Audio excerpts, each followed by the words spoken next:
Friends, gold ಬಗ್ಗೆ ಮಾತಾಡ್ಕೊಳ್ಳೋಣ. Recent ಟೈಮಲ್ಲಿ ನೀವು ಗಮನಿಸ್ತಾ ಇದ್ರೆ ಗೋಲ್ಡು ಹೆಜ್ಜೆಯಾಗಿ ಬೆಳೀತಾ ಅಪ್ಸೈಡ್ಗೆ ಮೂವ್ ಆಗ್ತಾ ಆಲ್ ಟೈಮ್ ಹೈಗೆ ಪ್ರೆಸೆಂಟ್ ಗೋಲ್ಡ್ ಇದೆ.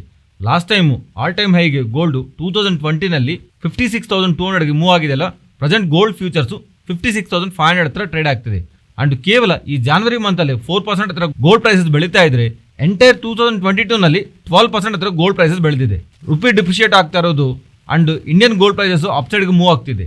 ವೆರಾಸ್ US ಇಂಟರ್ನ್ಯಾಷನಲ್ ಮಾರ್ಕೆಟ್ಸಲ್ಲೂ ಗೋಲ್ಡ್ ಪ್ರೈಸಸ್ಸು ಒಂದು ಮೂವ್ ನೋಡ್ತಾ ಇದ್ರೆ ಜಾನ್ವರಿದಲ್ಲಿ 5%, ಡಿಸೆಂಬರಲ್ಲಿ 4%, ನವೆಂಬರಲ್ಲಿ 7% ಹತ್ರ ಇಂಟರ್ನ್ಯಾಷನಲ್ ಗೋಲ್ಡ್ ಪ್ರೈಸಸ್ಸು ಬೆಳೆದಿದೆ. ಮೀನ್ಸ್ ಲಾಸ್ಟ್ 3 ಕನ್ಸಿಕ್ಯೂಟಿವ್ ಮಂತ್ಸಿಂದಾನೆ ಗೋಲ್ಡ್ ಪ್ರೈಸಸ್ಸು ಇಂಟರ್ನ್ಯಾಷನಲಲ್ಲಿ ಅಂಡ್ ಇಂಡಿಯಾದಲ್ಲೂ ಬೆಳೀತಾ ಬಂದಿದೆ. ಇಂಟರ್ನ್ಯಾಷನಲ್ ಗೋಲ್ಡ್ ಪ್ರೈಸಸ್ ನೋಡಿದ್ರೆ ನವೆಂಬರ್ 2015ನಲ್ಲಿ $1,056 ಹತ್ರ ಪರ್ ಔನ್ಸ್ ಟ್ರೇಡ್ ಆಗಿರುವಂಥ ಗೋಲ್ಡ್ ಪ್ರೈಸಸ್ಸು ನೆಕ್ಸ್ಟ್ 5 ಇಯರ್ಸಲ್ಲಿ ಆಗಸ್ಟ್ 2020ಗಲ್ಲ $2,070 ಪರ್ ಔನ್ಸ್ಗೆ ಟ್ರೇಡ್ ಆಗಿದೆ. ಮೀನ್ಸ್ ನಿಯರ್ಲಿ 5 ಇಯರ್ಸಲ್ಲಿ ಗೋಲ್ಡ್ ಪ್ರೈಸಸ್ಸು ಇಂಟರ್ನ್ಯಾಷನಲ್ ಆಗಿ ಡಬಲ್ ಆಗಿದೆ.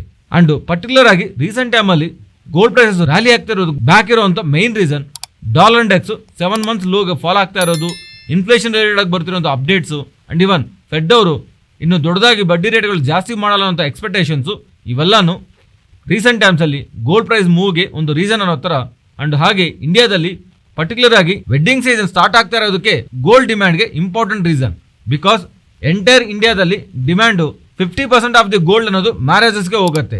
ಅಂಡ್ ಮ್ಯಾರೇಜಸ್ ರಿಲೇಟೆಡ್ ಆಗಿ ಸ್ಪೆಂಡಿಂಗ್ ಮಾಡೋದ್ರಲ್ಲಿ ನಿಯರ್ಲಿ 20% ಆಫ್ ದಿ ಖರ್ಚು ಗೋಲ್ಡ್ಗೆ ಇಡ್ತಾರೆ. ಅದರಿಂದ ಈ ರೀಸನ್ಸ್ ಇಂದಾನೆ ಇಂಡಿಯಾ ಅಂಡ್ ಇಂಟರ್ನ್ಯಾಷನಲ್ ಮಾರ್ಕೆಟ್ಸ್ ಅಲ್ಲೂ ಗೋಲ್ಡ್ ಪ್ರೈಸಸ್ ಬೆಳೀತಾ ಇದೆ. ಅಂಡ್ ಇರುವಂತ ಎಸ್ಟಿಮೇಟ್ಸ್ ಪ್ರಕಾರ 2023ನಲ್ಲೂ ಭಾರಿ ಮೊತ್ತದಲ್ಲಿ ಮೂವ್ ಆಗತ್ತೆ ಅಂತಲ್ಲ ಗೋಲ್ಡ್ ಪ್ರೈಸ್. ಬಟ್ ಪ್ರೆಸೆಂಟ್ ಇರುವಂತ ಪ್ರೈಸಸ್ ಇಂದ ಫಾಲೋ ಆಗೋ ಪಾಸಿಬಿಲಿಟೀಸು ಗೋಲ್ಡ್ ಪ್ರೈಸಸ್ ಇಲ್ಲ ಅಂತ ಇಂಟರ್ನ್ಯಾಷನಲ್ ಇನ್ವೆಸ್ಟ್ಮೆಂಟ್ ಬ್ಯಾಂಕ್ಸ್ ಅವರು ಅವ್ರ ವ್ಯೂನ ರೀಸೆಂಟ್ ಟೈಮ್ಸ್ ಅಲ್ಲಿ ಶೇರ್ ಮಾಡ್ತಿದ್ದಾರೆ. ಫ್ರೆಂಡ್ಸ್, ಈ ವಿಡಿಯೋನಲ್ಲಿ ನಾವು ಶೇರ್ ಮಾಡಿರುವಂಥ ಕಂಟೆಂಟ್ ವ್ಯಾಲ್ಯೂಬಲ್ ಆಗಿದ್ರೆ ತಪ್ಪದೇ ನಮ್ಮ ಚಾನಲ್ನ ಸಬ್ಸ್ಕ್ರೈಬ್ ಆಗಿ. Thank you.